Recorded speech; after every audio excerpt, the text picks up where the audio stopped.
Welcome to Crossroads. Socialism is becoming front and center in the United States, and this is as the Democratic Socialists of America candidates, they're taking over the Democrat Party right now, becoming the key figureheads within the party. And look, on another topic, there's talk of a potential war against Venezuela. Trump is now saying the United States will not be going to war with Venezuela, but notes that Maduro's days are numbered as leader of the country, and we might do something else there.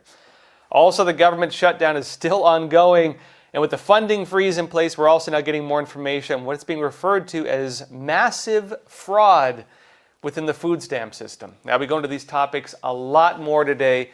Make sure to hit the like button, leave a comment. Let's jump into it. Now, first off, you might have seen the news right here in New York, Mamdani won.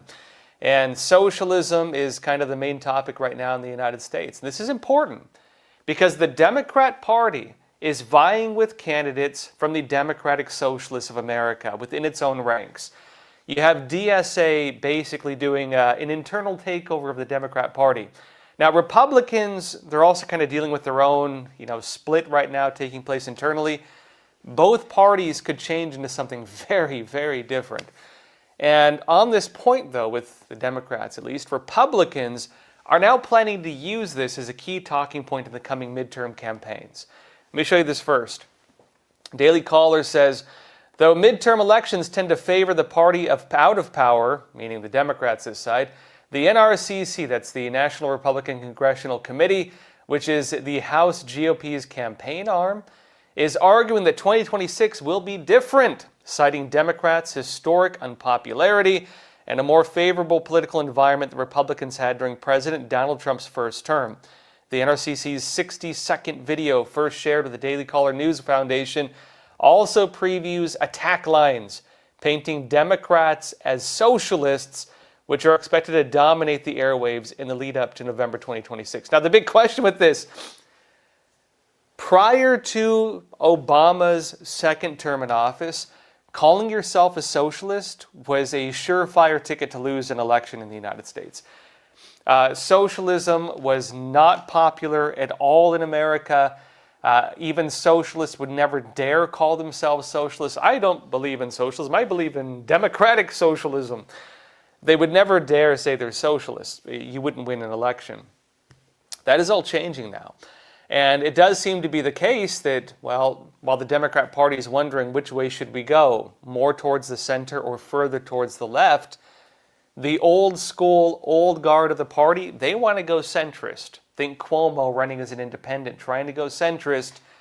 The very radical wing of the Democratic Party is the Democratic Socialists of America. They're technically a third party, but they're taking it over from the inside, and Republicans are planning on using this. Now, it says here the NRCC's video deploys negative messaging in the video, seeking to tie Democrats across the country to avowed socialist Zoran Mamdani, the Democratic nominee and now the mayoral-elect for New York City. It says Mamdani is featured 3 times in the 60-second video. House Republicans' campaign arm rolled out a memo last week arguing that Mamdani will hurt vulnerable House Democrats as Republicans seek to make the 34-year-old socialist the face of the Democratic Party. And look, he kind of is right now. Right? He kind of is. Last night with the elections, Democrats kind of swept. They actually won all the major positions that we thought they were going to win. Now, the reality is these are places that are blue anyways. It was a long shot for Republicans to win them. A lot of people believe that maybe Republicans had a chance. Look, you're talking New York City and New Jersey. You're not going to have Republicans win them.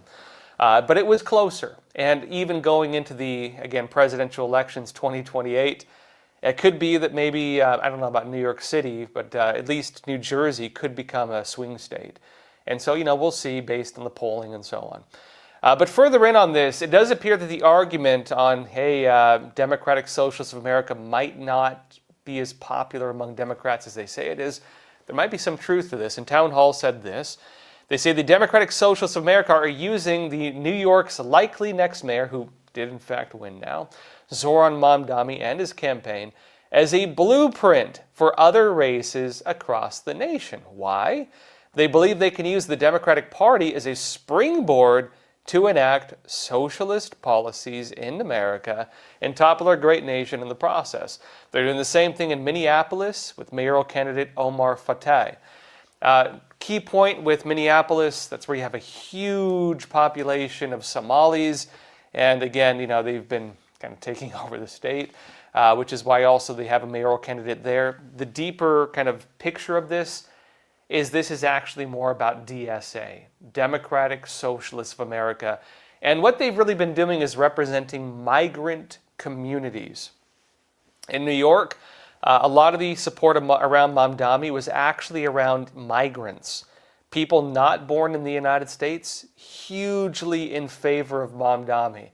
And American-born Americans, not so much. This was really a takeover from the migrant populations.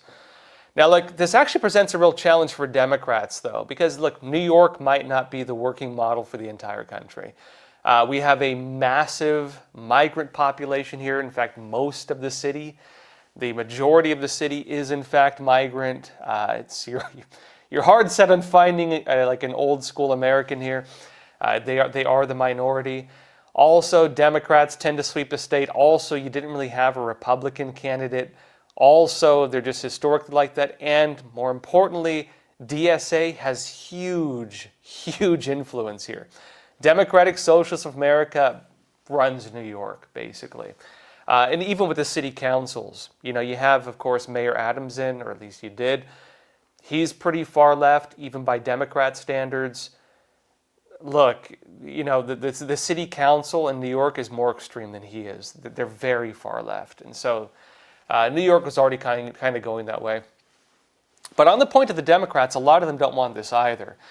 This is a real challenge for the Democrats because what they're saying is this. They believe that they're losing their party. And, the big question is, what were the winning topics for 2024 and what were the losing topics for 2024? What did people vote on for 2024? With Trump, of course, winning. Well, migration, mass migration was the biggest issue. The economy was a big one, of course. And also just, the general idea that the left has gone pretty far. Trans policies. You might have noticed that most major businesses have stopped promoting identity politics for the most part. The whole narrative around global warming, the vaccine mandates, these kinds of things, these were all losing positions for the Democrats. DSA has conventionally been very far on those topics. They represent the very, very, very progressive wing of the Democratic Party. But they've kind of come out with a new strategy, and this is what Zoran Mamdani came out with. Mamdani came out with a position being represented as well by AOC, Cortez, and also by Bernie Sanders, where they're not so much talking about the extreme progressive side of it. This is why a lot of them who used to say, defund the police, we're going to basically legalize most crime, and the whole 9 yards, they're not saying that anymore, okay? Like they're dropping, at least on the surface, they're dropping that side. They probably still do it, but they're dropping that side on the talking points. What they're focusing on instead is quality of life.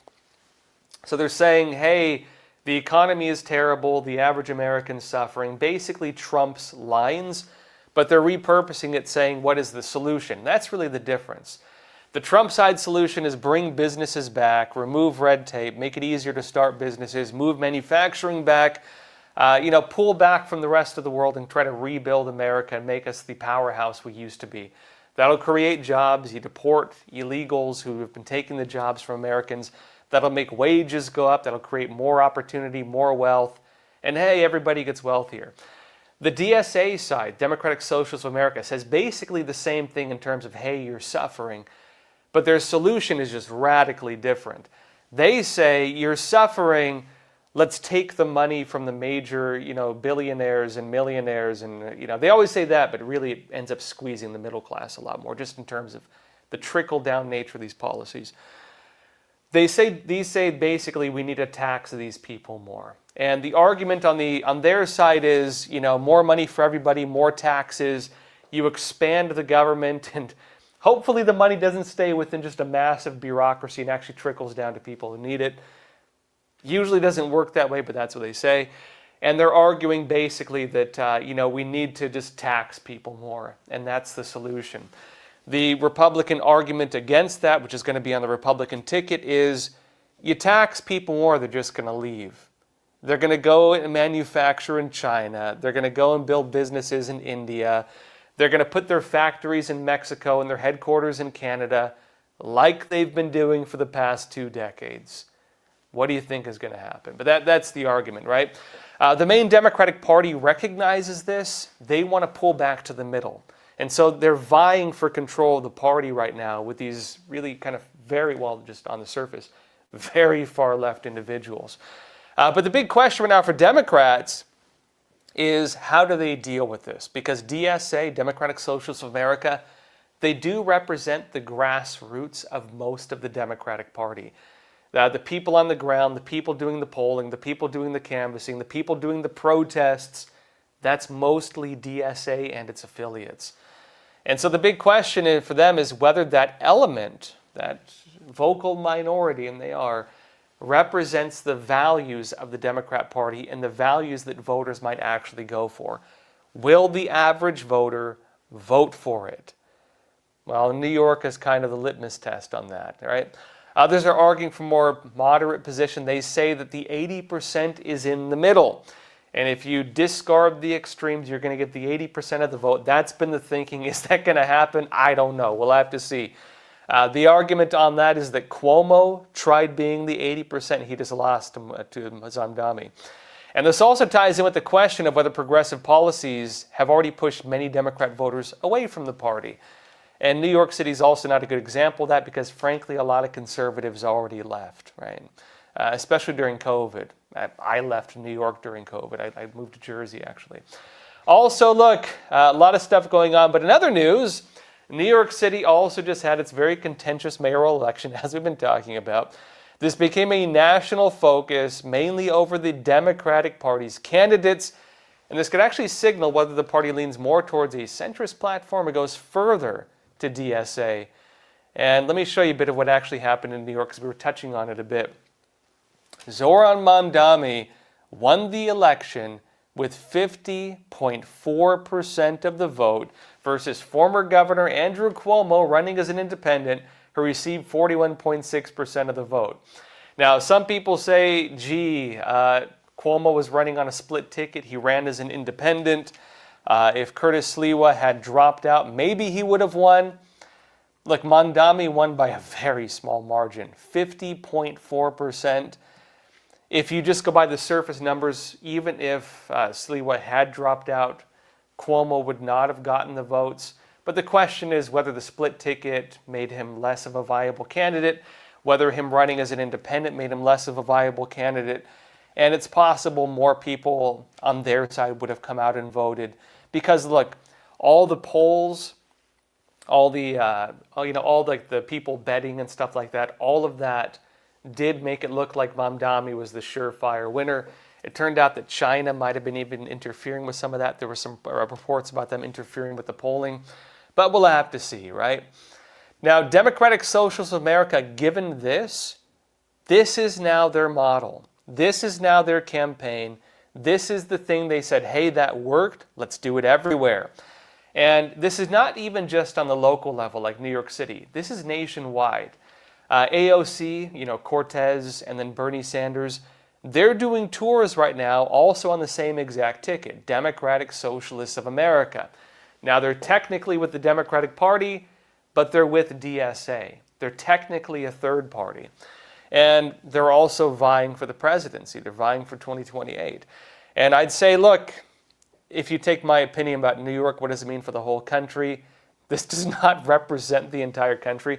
Look, where do you think Republicans were voting in New York? And they are a decent population, but they just don't bother voting half the time.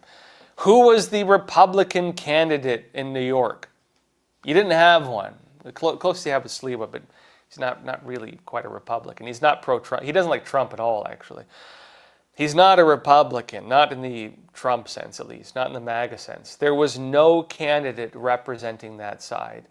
And so this was really Democrats vying with themselves in a jurisdiction that tends to lean very far left, and again, where it was mostly non-Americans, I should say non-American-born Americans who represented most of the support. This was like a migrant election. New York did not have a Republican forerunner. Trump was even pushing for Cuomo. Democrats were voting on a mixed ticket. Mamdani was polling high with people born outside the U.S., as I mentioned. And again, New York City has a way higher demographic of people not born in the U.S. than most of the country. Democratic Socialists of America also have a huge influence on the grassroots side here. This is like one of their bases, really like here in San Francisco and Portland. Now, like that said, the New York election could also influence which candidates the Democrats choose as their forerunners and the narratives they choose, most importantly, in other elections. And I do not think this is going to represent who they choose as the presidential candidate as much, because it might work here, but it's not going to work in a red state. It's not going to flip a red state. It's not going to flip a swing state. But it can have a large influence on the midterms. And this is going to be the big thing, because I think DSA, they understand strategy very well. They really do. If Democratic Socialists of America can take over Congress on the Democratic ticket, if Democratic Socialists of America can take over the sheriffs and they've already taken over to a large extent of course, the court systems and everything else, mainly because of backing from people like George Soros. If they can take over the mayor's office and the governor's offices of blue states and then take over Congress, you then have them positioned to run for president. And that might not be 2028. That might be the next one. But by establishing a base that establishes the narratives, and the big question then is also who do Republicans choose, because Trump's probably not going to be around for that. We'll see if he does 2028. That's going to be contentious if he does, but he's probably not going to be around. And there's a big question also of what are Republicans going to be post-Trump. But back to the elections here in New York, there were also concerns raised about how the elections in New York City were being handled. Now, Elon Musk posted a photo of a ballot, and this was a big conversation here because there was some funny business in New York. And Elon Musk wrote, quote, "The New York City ballot form is a scam. No ID is required. Other mayoral candidates appear twice. Cuomo's name is last in bottom right." And so you had like Mamdani, Cuomo like way down here. Don't have to show anything to vote. Anybody can show up. Were illegals voting? We don't even know because there's nothing to even check for it. That's the New York election system, right, in a nutshell. And there was also a huge exodus expected really from New York City if Mamdani won. A lot of millionaires are talking about leaving. Some of the Jewish population, especially like the Orthodox types, are talking about leaving. Estimates were saying it can be upwards of about 1 million people are saying they're going to leave New York. Is that going to happen? Probably not 1 million. You probably will have some leave, but it's probably not going to be 1 million, depending on how the city goes. But even not everyone on the Republican side is happy about that. In fact, Texas Governor Greg Abbott, he even threatened tariffs on people fleeing New York for Texas. He wrote a next quote, "After the polls close tomorrow night, I will impose a 100% tariff on anyone moving to Texas from New York City." Is he going to do that? I don't know. Look, on another topic though, speaking of socialism, Venezuela has been experimenting with that, and it's not turning out well for them. And Trump is now saying the United States will not, in fact, be going to war with Venezuela, something we thought might have been happening. They're preparing for it. Trump says no, but Maduro's days are numbered as leader of the country. And I'll be talking more about this after we come back from a quick break. All right, just to pause here for a super quick moment. You are, of course, watching Crossroads with Joshua Philipp. I'm just here to share a message about American Hartford Gold, my own personal gold and silver bullion dealer. Now, obviously, the recent tariffs have made the markets super turbulent and volatile. With every new piece of tariff news, the markets seem to either crash up or crash down. And of course, it's worth mentioning that these conditions don't only affect Wall Street. They affect all of us through our investments and our retirement accounts. That's why I'd like to introduce you to a company that I trust and I myself use to secure my own savings, American Hartford Gold. They specialize in helping Americans move our assets into something tangible, into something you can actually hold, which is physical gold and physical silver, two precious metals that act as a hedge against all those decisions being made in Washington, D.C. They have an A+ rating with the Better Business Bureau. They have thousands of 5-star reviews, And they make the whole buying process super simple. Your metals can be shipped directly to your door, or you can transfer your current retirement account to a tax-advantaged gold IRA. And the best part is that right now, American Hartford Gold is offering an exclusive offer. When you call them today and you mention the name Joshua, you could receive up to $15,000 in free silver with your initial investment. Take advantage of their special offer. You can either just call them at 877-260-2764 or text Joshua to 65532. All their information will also be down in the description box below. And now, back to Crossroads. Welcome back. Now, there's been talk of a potential war between the United States and Venezuela. Are we going to go to war with Venezuela? Well, define a war. That's a big question. If we just bomb them from the sky, is that a war? I don't know. But Trump is now saying the United States is not going to go to war with Venezuela, at least not in the conventional sense. He does note that Maduro's days are numbered, though, as leader of the country. So not going to go to war with you, but count your minutes, right? And here's Trump talking about this on an interview with 60 Minutes. Watch this. Are we going to war against Venezuela? I doubt it. I don't think so, but they've been treating us very badly, not only on drugs. They've dumped hundreds of thousands of people into our country that we didn't want. People from prisons, they emptied their prisons into our country. They also, if you take a look, they emptied their mental institutions and their insane asylums into the United States of America because Joe Biden was the worst president in the history of our country. Now, look, to be clear, Trump does not say absolutely that we're not going into war with Venezuela, but he says he doubts it, right? It also seems like other methods against the Venezuelan leadership and drug trade are still very much on the table. And this is also in context that the United States is moving to carry out ground strikes against targets in the country, at least from the air, right? And also, on what might be related to this, guess what? The Air Force is saying it wants a large number of new fighter jets for what it refers to as low-risk wars. What is a low-risk war? Maybe we bomb you from the sky, because they say this. This is the Air Force Times. The Air Force told lawmakers it needs a fighter fleet of 1,558 manned combat-coded fighters to carry out and sustain operations at a low risk, nearly 300 more than it has now. That's a lot, by the way. It says as well, in an August report signed by Air Force Secretary Troy Monk, which was obtained by Defense News, the service said it needs to grow to minimize risk over the next decade as it focuses on modernizing its current fifth-generation and legacy fighter fleets. Congress ordered the Air Force to produce this report titled Long-Term U.S. Air Force Fighter Force Structure as part of the 2025 National Defense Authorization Act. Now, look, what does that mean, right? How might fighter jets contribute to what's being described as, quote, low-risk wars? Well, what does low-risk war mean? It means that you're fighting a war, but there's low risk of us being killed or destroyed, right? It means we can effectively wage a war without getting pulled into a ground war where our guys are getting killed on the ground. Like, hypothetically speaking, maybe carrying out airstrikes in Venezuela like they're now saying they're going to do, right? If you take my opinion on this, when Trump talks about Venezuela and saying, no, we're not going to go to war with them, but hey, Maduro, can't your days. Also, the Air Force wants low-risk war assets. America's probably going to bomb them. We're probably going to bomb them and destroy the drug fields, and then who knows what else. But I think what this says is we're not going to get involved in a ground war. Venezuela, they do have, again, we don't want to get pulled into like Vietnam Part 2, fighting in the jungles of Venezuela.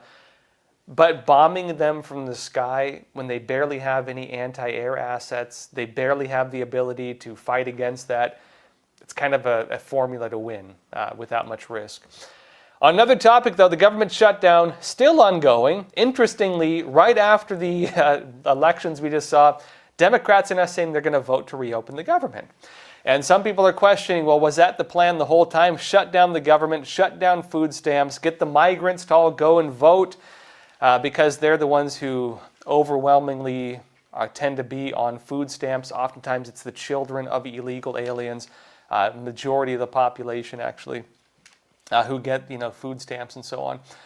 And again, what happened? They shut it all off and they went and voted, and now you have Mondami in New York. But among other programs now losing money, at least for now, is SNAP. That's food stamps. And with the funding freeze in place, we're also now getting more information on what Secretary of Agriculture Brooke Rollins is referring to as a broken and corrupt program. She made these comments on Fox and Friends. Watch this. What this conversation has allowed is a national spotlight on a broken and corrupt program. We found one guy in 6 different states getting a benefit. We found about 5,000 people that are dead who are still getting benefits. It is time to drastically reform this program. And also, look, as the Trump administration is moving to get the SNAP program restarted, and Democrats are saying, hey, post-election, okay, we can vote to open the government now. We're seeing more information come to light on the actual scale of the fraud in the system. So take it from me. Food stamps, yeah, they're coming back, but they're not going to be the same. And why is that? It's because the shutdown, temporary at least, revealed to the American people that there's been a lot of fraud. Now, according to Secretary Rollins, after the second Trump administration began, USDA launched an investigation into SNAP fraud.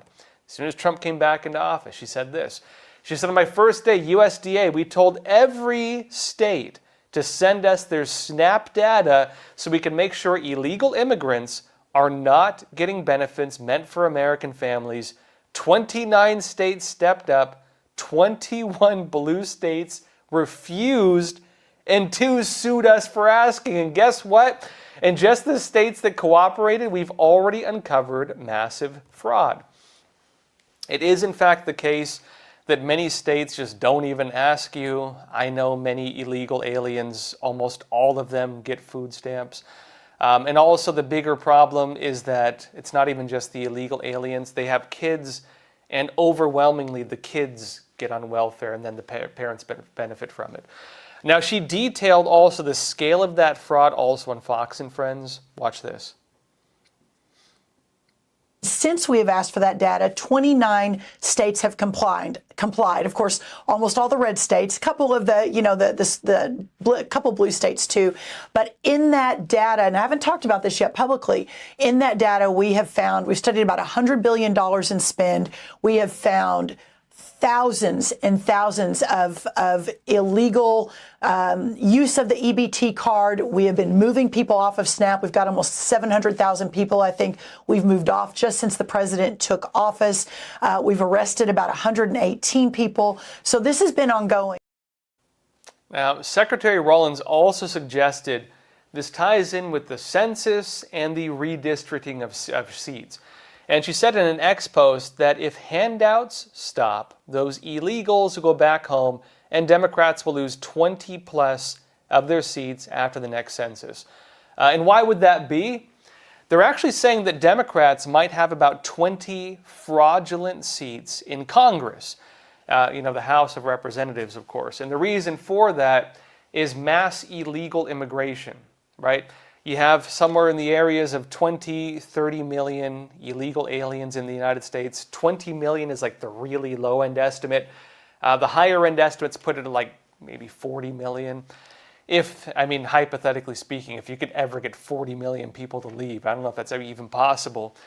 But if Democrats were to lose that, they would lose about 20 seats in the House of Representatives. Because, the House seats are made by population. They count illegal aliens on the census, meaning it doesn't matter if you're an American or not, you're counted on the census. And the census data, of course, also determines how much money states get from the federal government. It determines representatives and so on. If they deport people or make them leave, Democrats lose about 20 seats. That's a huge power shift. But also on that note, it turns out that welfare overall has become a big problem, as I briefly mentioned, with migrant communities in general, not even just illegal aliens. Breitbart says, according to a report, nearly half of non-citizens' homes with children rely on some form of welfare, especially food stamps and WIC, despite claims by liberals that migrants don't use government assistance programs. Because the big argument is, we're a country of immigrants and immigrants help us. It turns out, no, roughly half of them put a weight on the system. They're a dead weight on the system. The report by the Center for Immigration Studies shows that about 47% of non-citizens' homes and with children under 6 years of age are on food stamps and WIC assistance programs. And the report also notes that many migrant households are headed by parents with little education and low income. So any suspension of WIC and food stamps can be a major burden for these homes. Case in point with New York, Mamdani was polling very, very high with that exact population. Children of migrants, non-citizens, and so on. Why were they polling them? Well, some of them can vote, right? Especially in New York. Now it says as well, according to the report, non-citizen households account for nearly 1 in 5 of all households with young children receiving WIC or SNAP. The vast majority, 96% of young children in these households are U.S. born. Again, the anchor baby issue, where, illegal aliens come here, they have kids, the kids can vote, the kids are overwhelmingly on food stamps, and then the parents get different government programs because they have kids here who become citizens. It's kind of the great scam which Americans subsidize with their taxes.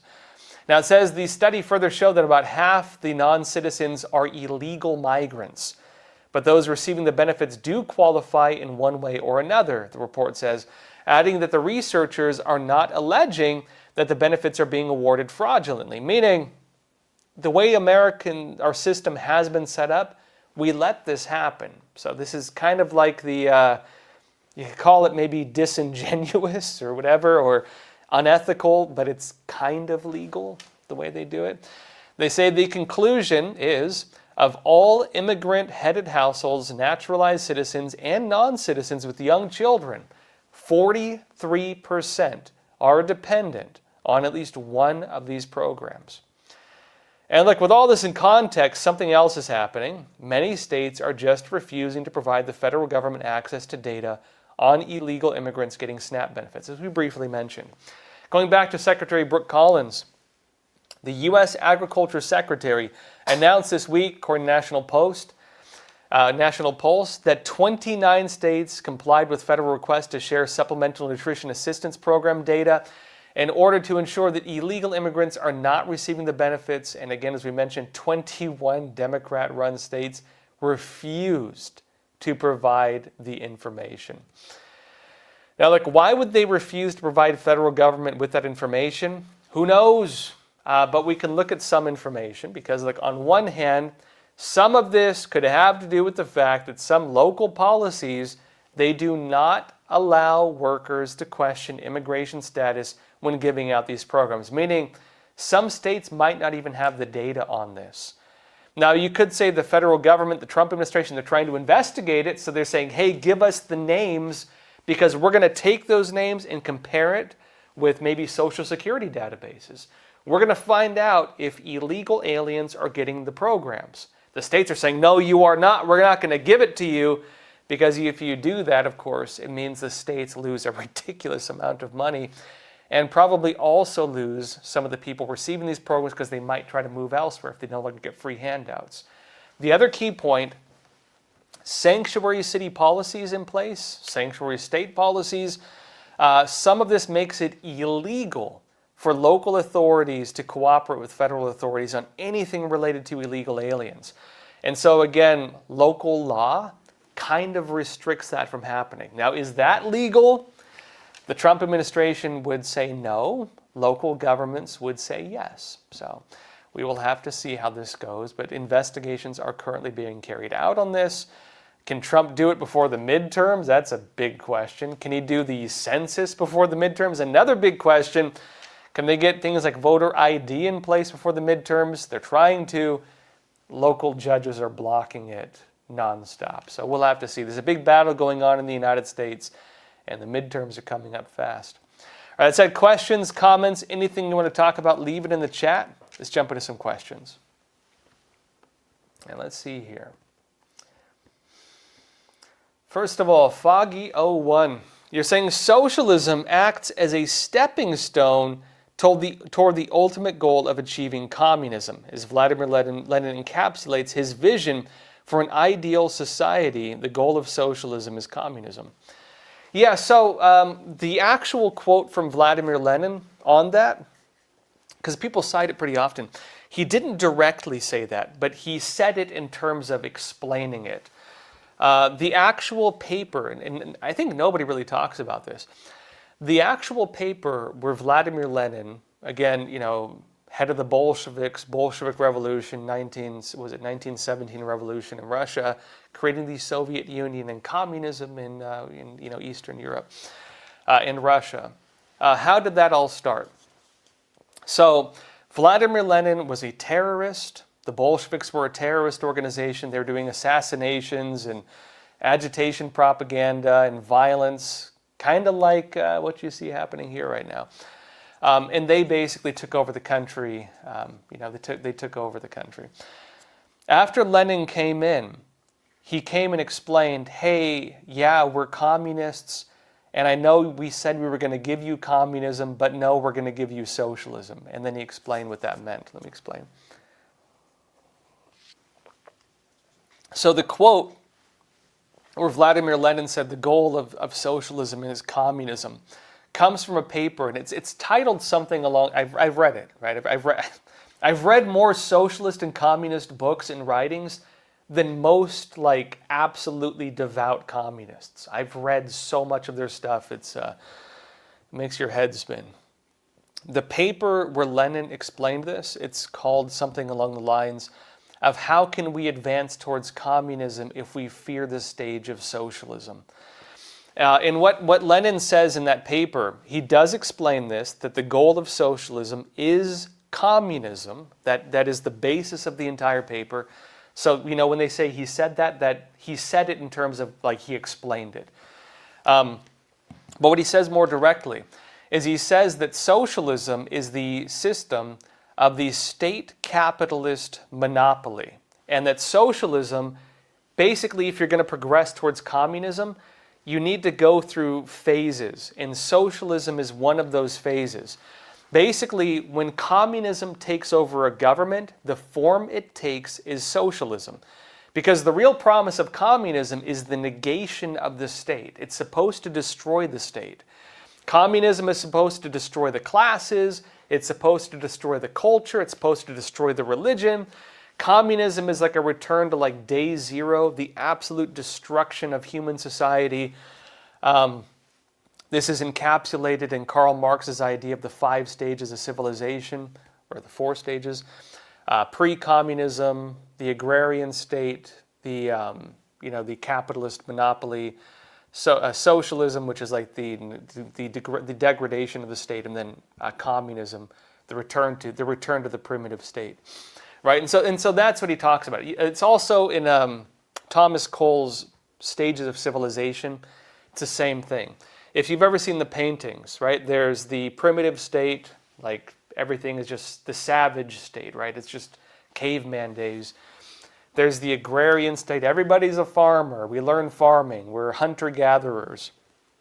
There's the height of the civilization, which is the glory of the empire, right? The good days, the height of your civilization. Then there's chaos, where people start tearing down the civilization, right? I'm talking about Thomas Cole's Stages of Civilization. And then there's desolation. And that's what it's called, right? Desolation. Communism is supposed to be the stage of desolation. Everything is destroyed. So it's the ruins of the civilization, the destroyed empire. That is communism. So this goes into Hegelianism, right, which is one of the bases of communism, right? They talk about the negation of the negation, the negation of the institution, the destruction of the existing institution, because communism wants to basically destroy what they call the God-made world. And then from the destruction, create the man-made world. They believe that culture, religion, civilization, architecture, art, human interaction, human morality, family structures, family values, all of this is rooted in a civilization based on the belief in God. And religion shapes culture, culture shapes civilization, Civilization shapes all of our values, and so if you want to create the man-made world, you need to destroy all of that. You need to destroy the values, you need to destroy the culture, you need to destroy the religion, and then through the destruction of all of that, then you have desolation, and from desolation, we can reconstitute human civilization without the basis of any of this. Make people forget about God. That is the basis. That is the true basis of communism. So when people talk about what communism actually is, it's a war against heaven, technically. It's a war against heaven. It's a war against God. That is what communism actually is. And so when Lenin took over, of course, Russia, Bolshevik Revolution, hey, do we get communism now? Not quite, comrade. You get the state capitalist monopoly, aka socialism. And so that's what socialism is. Socialism is communism when enacted in government. And it is, as Lenin explained, the state capitalist monopoly. What does that mean? People say, for example, that China, that's not communism, that's state capitalism. What is state capitalism? State capitalism is socialism. Socialism is communism when enacted in government. People are they're either stupid or they're dishonest. I don't know which sometimes. They're either, and maybe it's a combination of both. I think the people who believe it are stupid and the people who enact it are disingenuous, right? But it's a bit of both. They're stupid and disingenuous. State capitalism is socialism. Socialism is communism enacted in government. And so the state capitalist monopoly refers to this. It's when the state seizes the means of production. So state capitalism, monopoly. It means the state has a monopoly over the systems of capitalism. What are the systems of capitalism? The businesses, the basic institutions, the resources, the means of production, the factories. Because, means of production is not just factories. It's natural resources, it's land, it's timber, it's minerals, it's everything. It's farms. In other words, not even just production, but the means of production, the entire production chain. So when communism takes over, the government seizes control of everything. They take away the farms, they take away the resources, they take away the land, they take away the factories, they take away the shops, they take away everything that is placed under state ownership, the state capitalist monopoly, and then the government runs it all and then assigns people to it, right? The Nazis did the same thing, and people say, well, weren't the Nazis something else? No, they're not. They were a more pure state capitalist system, actually. They were very direct state capitalism. Anybody who wants writings on this, you can read History of the Bolshevik Revolution by Richard Pipes, or you can read Socialism by Ludwig von Mises, if anybody wants to read more deeply on this. And from there, what do? They gain control of the institutions, and then they use the state control of the institutions to implement and move the society towards the stage of communism. Socialism is supposed to implode the system. It is not designed to work. It is designed to fail because the goal is communism. As Foggy 01 states, and as Lenin states, and as every true communist leader understood. The goal of it is communism. What does that mean? It means the goal of socialism, when communism takes over government, is to destroy the family, it is to destroy the faith, the religion, or take it over and skin it and then wear its skin, right? Which they often do. They'll take over the churches, they'll take over the mosques, they'll take over the temples. The CCP does it. They gut the temples and they put statues of Mao Zedong or Xi Jinping in them. They're actually doing that. Under the Soviet Union, they took over the Russian Orthodox Church, right? Communists, they do this, right? They take over the institutions. Because again, institution is not even just business, it's religious institution as well. So they'll take over, it's to destroy the religion, destroy the culture, destroy the economy actually in the long term. And then from the state of desolation, move towards whatever they want, destroy the moral values, the family structures, the everything, right? And that's what progressivism is also. It's the progress of communist social evolution, the progress towards desolation. Because Karl Marx believed that the 5 stages of civilization are progressivism. So when you dig into these terms, this is what it actually means. Now look, does your average democratic socialist understand that? I do not think so, one drop. They believe the carrot on the stick. Oh, I get free college. I get free food. Where does that come from? Well, I don't know. Wealthy people? What are they going to give it to you? No, we're going to take it from them. Well, what happens if you take it from them? Well, they might move elsewhere, or they might stop bothering to produce it in the first place. It's always a temporary solution, but they don't think that far, right?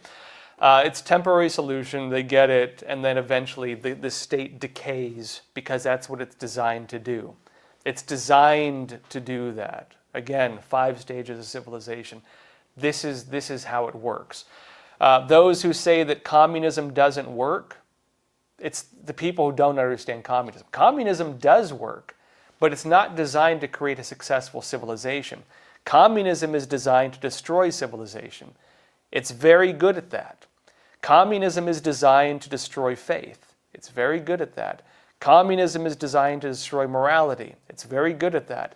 It does what it is designed to do, which is destroy. It's merely a tool of destruction. That's it. And so people who, think they're going to put it into play and create a successful economy, like I'm sorry, but they're stupid. I don't know what else to tell you. It never works, and it will not work because it's not designed to work. Another question here, Christina Feibel, you're saying, our education and teaching of history has led to this. Our education system at every level, especially college, is to blame. We teach nothing but hatred for our own country. Our founding fathers fled their birth countries to escape what they just voted for. Well, I would agree. And so, and that's really what America represents. What is America? What did the founding fathers flee? What did the founding fathers want to create? Technically, America, if you want to really get down to it, America was founded on the idea of religious liberty. It was kind of about free speech, but free speech in that sense. If any of you want to read something very interesting, go and read the Pilgrim's Bible, because it is one of the most revolutionary texts you'll ever read. In Texas, there's an organization called the Wall Builders, and they have a museum you can go to. It's fantastic. The guys who run it are awesome. We've worked with some of them here at Epoch Times. They're awesome. And they have actually copies of these historical documents, and they showed me some of them. They're super interesting. In the margins of the Pilgrim's Bible is basically just criticisms of the kings of Europe on how they're going against religion. And it's just filled with this stuff. So it was religious judgment of the deviation of the civilization is what it was, right? People who, of course, were Protestants living in Catholic societies at that time, especially when you still have the Inquisition taking place, they were persecuted, and many of them fled the country. America was founded not by the people looking to build colonies under the British kings or the kings of Europe. This is why we recognize the Pilgrims, not like 1619 in Jamestown as the founding fathers. We recognize the Pilgrims in Plymouth Rock as the founders, because those were the ones that actually made it work, and those were people seeking religious liberty. The birthplace of religious liberty was actually right here, instituted in the Constitution. The basis of it was actually in Flushing, Queens, actually, which was, what was it called? It was called the Flushing Compact, actually, the first document really that helped establish laws on religious liberty in the United States. And so, America was founded on that. America was founded on the idea that you should be able to believe what you want. And that required being able to speak about it. That required being able to defend it. That required being protected from types of tyranny that would seek to take it from you. America, the entire basis is and always was religious liberty. And, the problem then is when you institute a tyrannical system of government, and what do they first do? They recognize beliefs that would challenge them as being dangerous. What is it that informs our ideas of what is right and wrong? What is it that forms our ideas of what is beneficial or tyrannical? Well, self-interest is one of them, but the bigger thing is actually religion. Because we judge the good or evil of a civilization based on our moral standards, and our moral standards are, informed by our religious beliefs. Therefore, religious belief is the greatest adversary of a tyrannical system. Not only that too, but the basis of churches, the basis of religious institutions create a community. And when you have a community, a local ground-up power structure, that doesn't often need a totalitarian state in order to create a harmonious society, that becomes a power challenge to a tyrannical system. So they either want to gain control of it or destroy it, which is why any kind of communist state views that as like their number one threat. That's why the Chinese Communist Party is persecuting Christians right now. That's why the Chinese Communist Party launched its persecution against Falun Gong, also called Falun Dafa. The actual quote from the CCP leadership was that Falun Gong, that it threatened the atheistic rule of the Communist Party. That was the actual reason for it. The reason why the Soviet Union, again, persecuted religions, and why actually religions were the main basis of what really led to the overthrow of the Soviet Union. It's that morality is the challenge and the threat to tyrants. Morality is the threat to tyrants. And those who resist immorality then become enemies of an immoral system. That is how it always works, that it's probably always will work. And I think that's also what we're seeing even in the U.S. I've said again and again that we're not really having political debates in the U.S. We're having religious debates. If you really look at the arguments we're having as a civilization right now, we're arguing about, gender issues, we're arguing about race issues, we're arguing about cultural issues, we're arguing about, everything, right? Abortion. It all ties into religious values. Do you believe in the human soul? Do you believe that all of humanity is created in the image of God? Do you believe in the institution of marriage? Do you believe in, men and women being the basis of that? Do you believe that a parent has a right to educate their child? Do you believe in the institution of the family? All of these are religious debates. And so we're really having religious debates in the disguise of political debates. Alfred's mom, you're saying, the lesson is hire a filmmaker to make your TikTok ads. Alfred's mom, I think you hit the nail on the head. Look, folks, we're living in a generation of short attention spans, online humor, and frankly, a very failed education system. You got to go for the lowest common denominator here, if you hear what I'm saying, okay? Look, we can have some educated discussions on this show. That's not going to be for everybody. If you want to win an election, do a TikTok dance and say you're going to give them free stuff, and you'll probably win a lot of votes. Do like a TikTok dance and say you're going to give everybody free food and free houses, and boom, you're president. That's the game these days, apparently. California gal, you're saying, I believe the passing of Prop 50 in California has opened the door to tyranny. I think you might, we'll talk about that. So Proposition 50 that requires the temporary use of new congressional district maps through the 2030 in California. Redistricting is a big deal in the U.S. Republicans are trying to redistrict. They've been blocked from doing it because Democrats have argued, if you redistrict, you're racist. Why would redistricting be racist? It's because a lot of the Democrat voting base is non-white people, and so they say that by redistricting in ways that benefit Republicans, they are by extension taking away representation from black and brown people who do tend to vote more Democrat. That is the actual argument. I would do a counter argument to that, which is, are white people not a race? Are white people not a race? Come on, like where does this logic come from? Is it racist to take away representation from white people, like California is doing right now?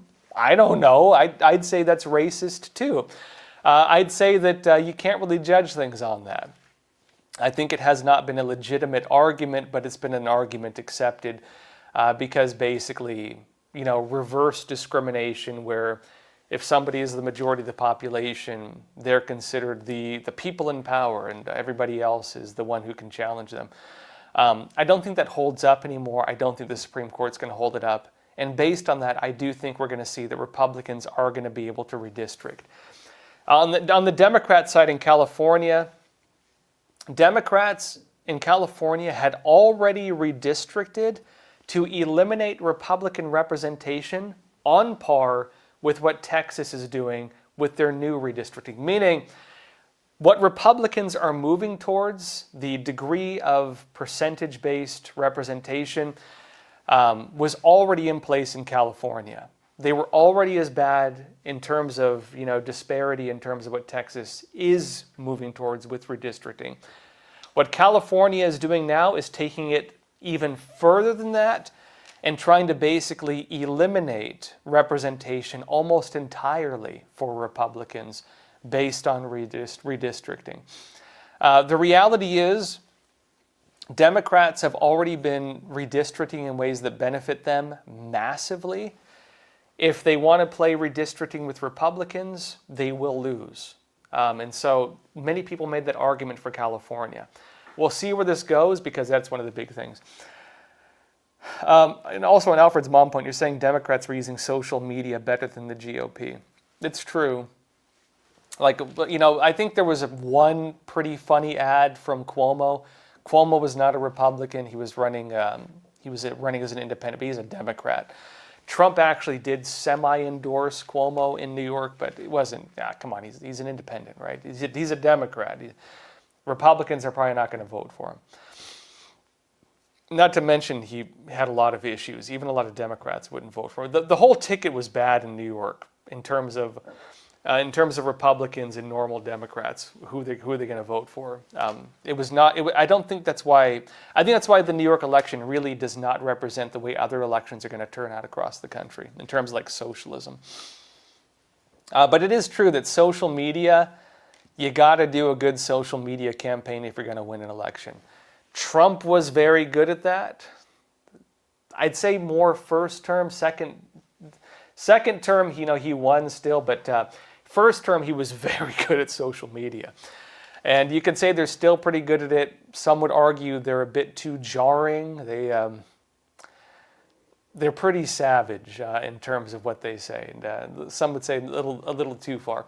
But if you want to really get the younger vote, you need to have a good social media presence. And really that is kind of what most people see these days, old and young.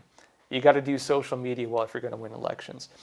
Seymour Butts, you're saying somebody is racist in order to win an argument is not really arguing now, is it? And the irony is, oftentimes the people who call everybody else racist are pretty dang racist. Isn't that ironic? And it's true. I don't think it's actually a winning argument. I think actually it's a bad thing in some regards. I think that we've had a boy who cried wolf problem in our society where, the left under Trump for the past decade has been calling basically everybody right of socialism. If you're to the right of socialism, you're a fascist, you're anti-Semitic was the argument, but now they flipped. I think they're anti-Israel now. You're Hitler, you're a Nazi, you're racist, you're sexist, you're homophobic, and so on. Every name you can think of, right? And they look. You can only label so many people before you basically exile so many people that you've exiled yourself.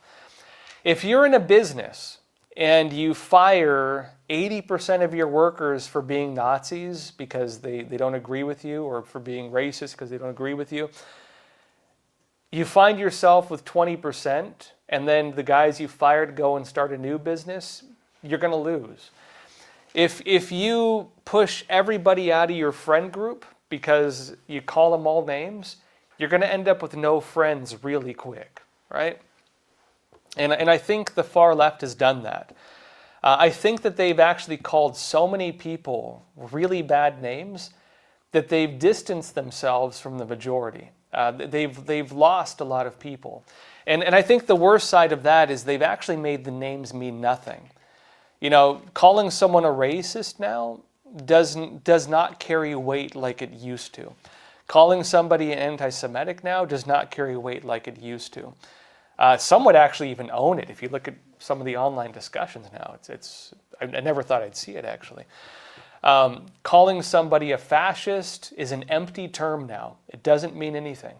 And it's because they overused it. And I think that's bad, because what do we see now? We see some people who actually even identify with those things now. And it no longer has a stigma attached because the words have lost their meaning. It is not in my opinion, it's not a good thing for civilization. I don't think this is good for us. You know, I'm I don't know what you call it. I think I'm more of like a traditionalist, to be honest. If you were gonna call me anything, I'm probably more of a traditionalist. Maybe slightly classical, liberal, conservative. You know, in terms of I believe that people should be able to believe whatever the heck they want. But I again, very classical economist as well, where I'm super against, you know, if you want to talk about my bias, I'm very much against communism and socialism, which I think should be on par with being against like Nazism, frankly. It's like, who wouldn't be, right? Anyways, folks, that said, thank you so much for being here. Wild times, right? We're all in this together. Get ready for strap in your seatbelts because it's just starting, okay? We're going into the midterms, and then from the midterms, we're going to the presidential election yet again. Get ready for it. Yeah, it's like 3 years off. It's going to come faster than you think, because the campaigns are going to be nonstop. We can all be here level-headed together, so grab a cup of coffee or a cup of tea and join me again tomorrow, 10:30 a.m. Eastern Time. And as always, thank you so much for being here. Please take care of yourselves, stay informed, and stay free. Thank you.